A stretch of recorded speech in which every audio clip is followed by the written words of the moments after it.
In fact, it's about $6 million into this project. Are the chiefs telling us through their plea that we should forget about this investment, close up, and move out of the area? Is that what they are telling us? If the answer is yes, beautiful, then let them bring their plea.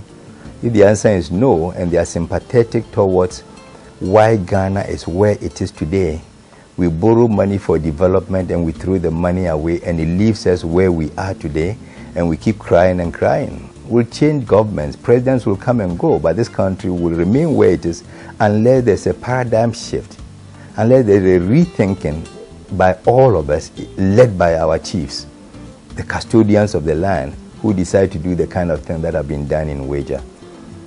And it's not only Weija. Later I may have to mention other areas like Ashaiman, which has also suffered the same fate, and a few other areas.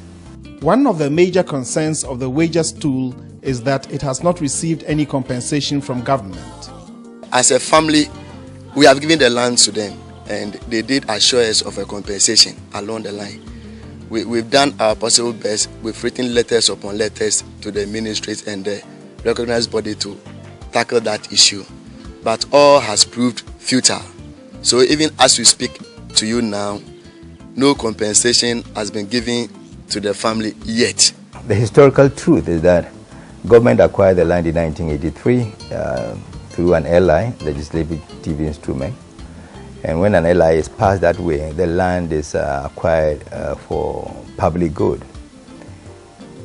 There are procedures for claiming compensation, and one would expect that the chiefs would go through those procedures to claim compensation for the land that was so acquired, but not unilaterally decide to sell back the land as if it is theirs. The land is no longer theirs. A whole law has been passed to acquire the land. The procedure is to go through the Lands Commission, which will then prepare the necessary evaluation on the land and all, and then it goes to government, and government will pay the compensation. The Dawhenya Irrigation Scheme begins right after the township towards the Accra-Aplaho Road for about 2 kilometers up to the Central University College and northwards for about 4 kilometers.